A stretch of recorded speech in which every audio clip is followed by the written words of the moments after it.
Alright, what we're done here is we've got the kick panel. Of course, that's painted the right color, ready to go in.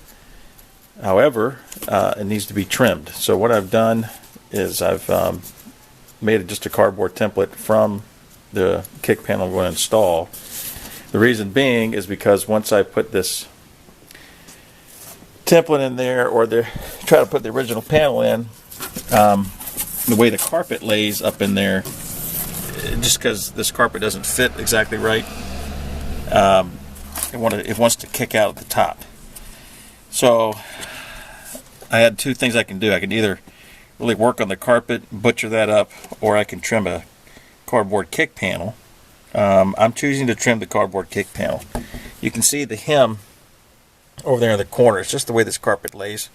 Both sides have got that problem. So it's not a tremendous issue, but I figured it was best if I made a cardboard template first and went through the motions of getting that set correctly, how I trim it, and then transferring that over to the painted cardboard that's already nice looking, has a good finish on it. So we'll see how this goes. Alright, as near as I can tell, I've got it trimmed up to where it fits. Slides in that channel, of course, that metal channel that runs from there at the top and then all the way to the bottom. Has those special clips that pinch in there to the sheet metal on the door frame. And then what you're supposed to do, of course that's been painted, but that sheet metal channel goes in there, and it has, of course, the end, this leading edge up here, I guess the back edge. Now the kickboard goes there, and then I just trimmed up over there, so on the other side, and then a little bit off the top too, because this thing's sitting a little bit higher than what it's supposed to be sitting. So now we're going to transfer this exact piece of cardboard to the one that goes on the passenger side, the kickboard itself, and then go from there. Alright, the passenger side is done over here, and you can see I've trimmed a little bit, of course, but it fits not too bad. I mean, this little pucker down here, but it's really, you get in the car, it's really hard to see. It's really not a problem. I think it fits pretty well for a driver.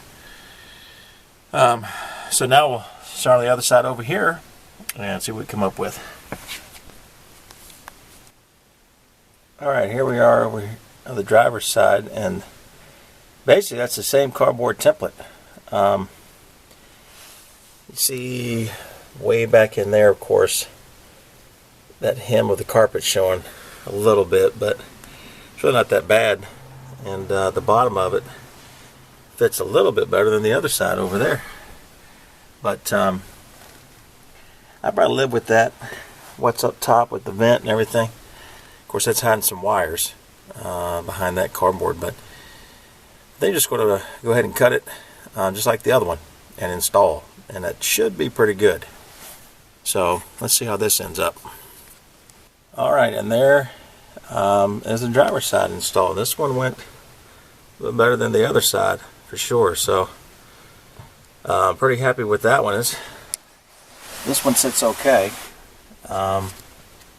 Perfect. That little tiny, real small part in the bottom, but it's negligible, so really not an issue. But a whole lot nicer than what I had there, just paint sheet metal. That's looking pretty good.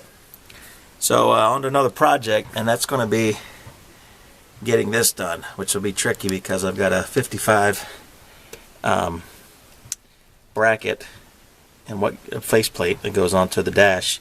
This is a 56 wheel and steering column and all that. So I've got to marry the two, 55 and 6, and do some welding, some sheet metal work, and figure out how I'm going to hide